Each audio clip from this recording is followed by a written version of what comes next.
J'ai appelé ça le Noël engagé parce qu'il est engagé dans plusieurs sens du terme. D'abord écologiquement parce que les produits qui sont dedans sont éco-responsables, mais aussi de manière sociétale, parce qu'en fait, j'ai décidé de reverser 1 euro par coffret, peu importe la taille du coffret, le petit ou le grand, à l'association Famendo & Co. C'est une association qui lutte pour la reconnaissance de l'endométriose. Et avec nous aujourd'hui dans la famille Radio Mont Blanc, c'est Charlotte Scheidlich. Bonsoir Charlotte. Bonsoir. Alors Charlotte, c'est quoi votre truc ? Alors moi, mon truc, c'est June Cosmétiques. C'est une marque de produits d'hygiène et de soins éco-responsables que j'ai créée à Cordon, donc en Haute-Savoie. Et c'est des produits qui sont écologiques et surtout pratiques. Alors, c'est un projet qui est né en juillet 2019. Comment et pourquoi être parti sur ce type de projet ? Alors au départ, j'étais pas du tout partie pour me lancer dans l'entrepreneuriat. Ça s'est fait super naturellement parce que j'étais consommatrice de ce type de produits. Et en fait, je me suis vite rendu compte des concessions qu'il y avait à faire parfois. On entend souvent que les produits éco-responsables sont pas forcément très efficaces.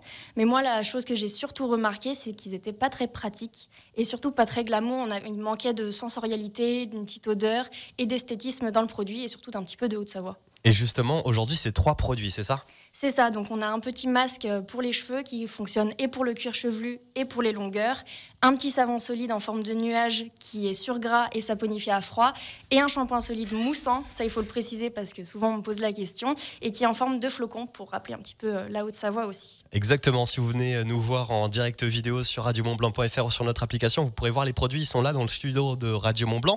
Alors, il y a quelque chose qui est très important, c'est effectivement que ça soit efficace, mais aussi que ça soit pratique. C'est ça, en fait, déjà le slogan de June, c'est des produits sains et simples. Et quand on parle de simplicité, on l'entend de 2 manières différentes. D'abord par la simplicité d'utilisation. On a des produits, grâce à leur forme, qui ont des petites encoches, on peut crocheter les doigts et ça permet de le faire mousser plus facilement. Et aussi, ça permet de ne pas les confondre sous la douche. Quand on a un savon et un shampoing qui sont solides, si on confond les deux, je vous conseille pas trop de vous savonner avec votre shampoing et inversement, le résultat sera pas top. Donc au moins un savon en forme de nuage, un shampoing en forme de flocon, on confond pas, c'est pratique, c'est simple. Et on parle de simplicité aussi au niveau des compositions, parce que tous les produits contiennent 6 ingrédients seulement. Il faut savoir qu'en cosmétique conventionnelle, on va dire ça comme ça, en moyenne on est sur 40 ingrédients, ce qui est beaucoup. C'est énorme. C'est énorme et en fait ça permet, quand on n'a que 6 ingrédients, de faire 2 choses. La première, c'est déjà de ne pas faire acheminer jusqu'au laboratoire énormément de matières premières. Donc on a une empreinte carbone qui est réduite. Mais aussi, quand on a des bienfaits, par exemple dans une huile, et ben en fait, ce bienfait va pouvoir vraiment ressortir dans le produit. Quand on a une huile qui a un très bon bienfait, mais qui est noyée dans 40 ingrédients, c'est peut-être pas la même efficacité. Bien sûr, c'est perdu derrière tous ces ingrédients, comme vous le dites. Je rappelle, Charlotte Scheidlich est avec nous, créatrice de June. Alors, le laboratoire et le siège sont à Cordon, dans le pays du Mont Blanc. Mais est-ce que vous pouvez nous parler un petit peu des matières premières ? C'est aussi d'ici ? C'est ça. Alors, les matières premières, du coup, j'essaie de les prendre de la manière la plus locale et bio possible. Dans la mesure du possible, on prend tout bio et tout local. Après, s'il y a des petites concessions à faire, on les fait. Et le jour où on trouve mieux, on prend mieux. Il y a toujours des améliorations à faire. Par exemple, la petite couleur du shampoing qui est verte, c'est grâce à l'argile qui vient du Velay, donc du Rhône-Alpes. On a une fragrance dans les produits qui est naturelle pour avoir cette petite sensorialité qui vient du Pays de Grasse. Donc, on a vraiment des ingrédients qui sont de qualité, qui sont locaux, bio. Et après aussi, sur les packaging, on parle peu de matières premières. Quand on parle des matières premières, on parle peu des packaging, mais c'est aussi important. Et tous les packagings viennent d'Annecy. C'est du carton qui est à 50% en fibre végétale, donc c'est une partie du chanvre qui est récupérée, et 50% c'est du carton recyclé, donc on est vraiment sur du 100% carton, et surtout on n'a pas de point de colle. Souvent les petits packagings, on a un petit point de colle, que ce soit en agroalimentaire ou en cosmétique, et cette colle-là, elle a une composition qui est un peu cracra souvent.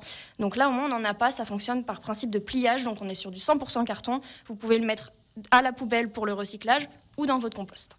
Alors je vois justement le savon et le shampoing, ils ont une petite boîte très jolie. C'est ça, c'est l'écrin de transport, donc ça fait partie de nos accessoires. C'est fait en liège, donc pas besoin de couper l'arbre, on récupère juste les écorces. C'est fait en Espagne, ça, parce qu'on ne le trouve pas en France, mais c'est le plus local possible.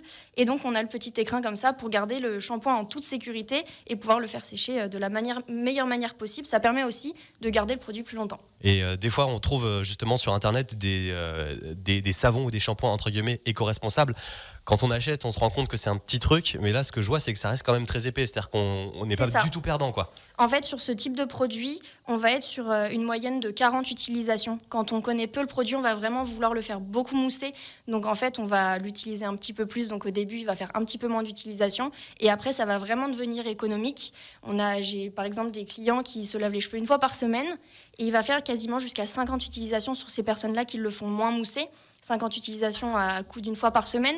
Ça fait quasiment 1 an pour le shampoing. Donc ça reste économique. Ça reste très très économique. Alors Charlotte, vous êtes très présente sur les réseaux sociaux. Est-ce que c'est important pour vous ? Pour moi, c'est important. Je sais qu'au départ, je le faisais pas forcément. Enfin, j'ai lancé en mars 2020. Il y a eu un gros laps de temps depuis juillet 2019, mais c'est les 3 ans de recherche et développement. Et en fait, je mettais pas du tout ça en avant sur les réseaux sociaux parce que pour moi, c'était quelque chose de très compliqué. Donc, il y a eu un petit laps de temps où il y a eu aucune nouvelle. Et en fait, je me suis rendu compte que ça permettait de créer un lien avec le consommateur aussi. Au-delà d'un produit avec un packaging et le produit dedans et c'est tout. On a un vrai lien avec le consommateur. J'ai pu créer aussi une petite communauté dans ces followers-là qui s'appelle les Junies. C'est des personnes qui vont tester les produits et qui vont co-créer les nouveaux produits avec moi. Donc, elles les testent, elles me donnent leur avis, etc. Donc, il y a vraiment un vrai lien et c'est des personnes qui sont investies.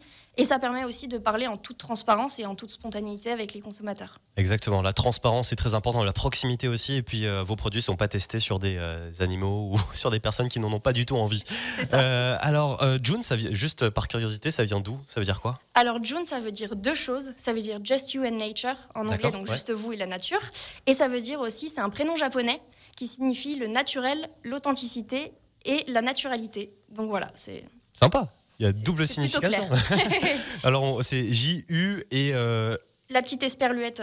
Et le N, voilà, pour ceux qui ont envie de vous rechercher sur Internet. Alors, Noël, c'est bientôt. Vous faites justement un Noël engagé. Qu'est-ce que c'est ? C'est un coffret, c'est ça ? C'est ça, en fait, on propose donc 2 coffrets sur le site internet. J'ai préféré en faire 2 pour que ça corresponde un peu à tous les budgets. Ça dépend à qui on veut l'offrir et le budget qu'on a. Et en fait, j'ai appelé ça le Noël engagé parce qu'il est engagé dans plusieurs sens du terme. D'abord écologiquement, parce que les produits qui sont dedans sont éco-responsables, mais aussi de manière sociétale, parce qu'en fait, j'ai décidé de reverser 1 euro par coffret, peu importe la taille du coffret, le petit ou le grand, à l'association Femmes Endo & Co. C'est une association qui lutte pour la reconnaissance de l'endométriose et aussi qui finance une partie de la recherche sur cette maladie qui est un peu méconnue par rapport au nombre de personnes qui sont atteintes. Et donc de participer à ce financement via les coffrets, ça permet d'une part de parler d'endométriose pour les personnes qui ne connaissent pas et d'une part de financer, un peu de faire sa part sur ce financement-là. C'est important pour vous justement de porter ce Noël engagé, de vous dire il n'y a pas forcément grand monde qui le font et puis c'est toujours bien de faire des bonnes attentions pour Noël, par exemple offrir un cadeau à sa maman, à sa copine et pourquoi pas nous aussi de faire un cadeau pour une association, faire un double... C'est ça, en fait ça permet de faire sa part à une plus grande échelle. S'il y a de plus en plus de personnes qui achètent le coffret, ça veut dire qu'on finance de plus en plus la recherche. Et en fait, c'est effet boule de neige. Bien sûr. Encore une fois, une référence à la Haute-Savoie, mais c'est un effet qui va être de plus en plus grand. Et même au-delà de ça, ça permet de faire connaître la maladie. Il y a très peu de personnes qui la connaissent. Et donc, ça permet d'en parler, mettre un peu cette petite graine dans le cerveau des gens. Imaginons que vous ayez, je ne sais pas, 1 million de commandes par mois. Votre idée, ça serait quoi ? De rester à Cordon, de rester ici, dans le pays du Mont-Blanc ? En fait, je sais que ça étonne souvent, mais j'ai pas du tout envie de sous-traiter. Il y a beaucoup de marques qui font faire leurs produits par des sous-traitants, tout simplement. Moi, j'ai pas du tout envie de me retrouver sur ce biais-là. On me demande souvent comment ça se passerait si ça pouvait grandir. Ce serait mon but, forcément, et je voudrais plutôt pouvoir agrandir le laboratoire, puisque pour l'instant, je suis toute seule, tout est fait avec mes petites mains. Et je voudrais pouvoir agrandir, être avec quelqu'un qui puisse produire avec moi et du coup pouvoir produire en plus grande quantité, mais rester sur un labo internalisé. C'est vrai qu'on n'en a pas vraiment beaucoup parlé, mais c'est vrai que c'est vous, avec vos mains, tous les produits, ça passe par vous. Il n'y a personne d'autre, vous êtes toute seule. C'est ça, en fait. L'élaboration, comment ça se passe par exemple ? Alors ça met du temps. J'ai créé mon propre laboratoire, donc en même temps que mes études. J'ai commencé en juillet 2019 en même temps que mes études. Ouais. Et après, pendant le Covid, j'ai été remerciée de mon stage du fait de la crise sanitaire. Donc, ça m'a permis de gagner un peu de temps sur la création de mes produits. Il faut voir le positif. Ouais. Et ça m'a permis donc de créer mon laboratoire. Et donc, j'ai fait toute la recherche et le développement de mes produits. Il y a juste la partie réglementaire et légale que j'ai pas pu faire moi, mais ça c'est logique. Et donc toute la recherche et développement est faite à Cordon. Et ensuite, dans ce même laboratoire, je fais la production moi-même des produits. Donc tout est fait en Haute-Savoie à la main. Donc c'est aussi une manière de soutenir l'artisanat français et local. Et donc voilà, si possible, rester sur cet artisanat-là et prendre quelqu'un si les choses s'agrandissent. Et on rappelle bien entendu que tout ça c'est 100% éco-responsable. Alors comment, Charlotte, on peut vous retrouver? Comment retrouver les produits June? Alors c'est tout simple, c'est sur le site internet, il y a toutes les informations, c'est June, donc JUN-cosmétique en français et au pluriel.fr. On a toutes les informations, on peut commander directement sur le site ou alors on a la liste des revendeurs de la région. On peut aller acheter directement les produits à l'unité, mais les coffrets sont en exclusivité sur le site internet. Et ensuite on a la page Instagram, donc June, JUN.cosmétique en français au pluriel. Dessus, on peut devenir une Junies ou un Junies pour tester les produits. On a les petits codes de parrainage, le site internet et toutes les informations en direct. Merci beaucoup, Charlotte. Merci à vous. Merci beaucoup. Donc June, tout ça c'est sur internet, Just You and Nature.